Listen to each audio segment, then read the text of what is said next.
दिल्ली में धुंध है, सांस लेना थोड़ा कठिन हो गया है। पर्यावरण को लेकर देश की आम जनता परेशान है, जबकि उसे केंद्र की सरकार से सबक लेना चाहिए कि जो किसी भी स्थिति में परेशान नहीं होती है। कमजोर टाइप के दूसरे देश और दूसरी सरकार होती तो हवा के इतने खराब होने पर हिल गई होती, लेकिन हमारा देश मजबूत है, वह जहरीली हवा में भी जी लेता है। हमारी सरकार उससे भी ज़्यादा मजबूत है, जो हम लोगों को जहरीली हवा में भी जिला लेती है।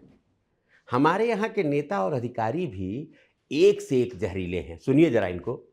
अरे हिंदुस्तान हिंदुस्तान हम 25 कौड़ है ना, तुम 100 कौड़ है ना।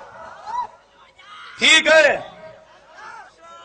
तुम तो हमारे से इतने ज्यादा है, 15 मिनट के लिए पुलिस को हटा लो, बता लेंगे किसमें हिम्मत है, कौन ताकतवर है। जिन पर जहरीली हवा का कोई असर ही नहीं होता है।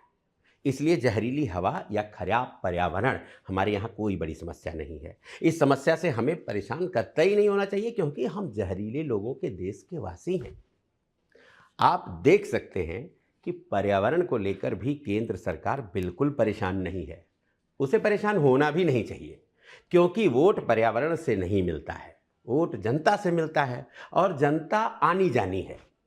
केंद्र का मानना है कि जो भी इस धरा पर आया है वो जाएगा। यहाँ परमानेंट कोई नहीं है। परमानेंट अगर है तो वह केवल सत्ता है, वह नहीं जानी चाहिए। केंद्र की सरकार तभी चिंतित और परेशान होती है जब सत्ता पर कोई परेशानी आती है, अन्यथा यह सरकार किसी और कारण से कभी परेशान नहीं होती है। पर्यावरण को लेकर तो कतई नहीं, क्योंकि यह 56 इंची सरकार है। हमें ऐसी ही मजबूत सरकारें पूरे देश में चाहिए, जो पर्यावरण और जहरीली हवा जैसी फालतू की समस्याओं से विचलित न होती हो, जनता के खांस कर मरने से परेशानी न होती हो। वैसे जब से समाजवादी पार्टी के नेता आर.के. चौधरी ने पर्यावरण के खराब होने का कारण होलिका दहन और शवदाह में तलाशा है, तब से तो मुझे और भरोसा हो गया है कि पर्यावरण खराब करने की जिम्मेदारी केवल जनता को जाती है। इसमें सरकार और विपक्ष की कोई भूमिका ही नहीं है। हमारे यहाँ एक से एक वैज्ञानिक टाइप के राजनेता हैं, जिनके पास पढ़ाई का सर्टिफिकेट तो नहीं है, लेकिन उनकी खोज नोबेल पुरस्कार पाने लायक है। पर्यावरण खराब होने के कारण पर शोध करने के लिए आर.के. चौधरी को नोबेल टाइप का कोई लोकल पुरस्कार दिया ही जाना चाहिए, और उनकी समाजवादी पार्टी को लाइफ टाइम अचीवमेंट पुरस्कार मिलना चाहिए।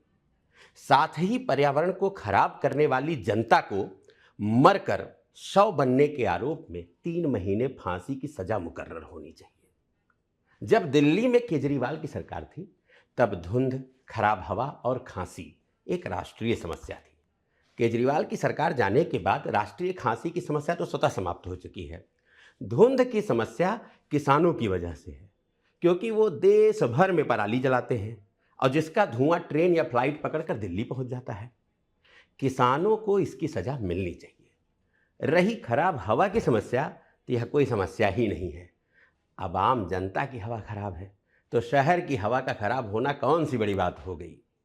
युवाओं का हवा खराब है, किसानों का हवा खराब है, गरीबों का हवा खराब है, यहाँ तक कि 99 फीट वाली अरावली की हवा खराब है। तो फिर देश की हवा खराब हो गई तो कौन सा पहाड़ टूट गया। आज बस इतना ही।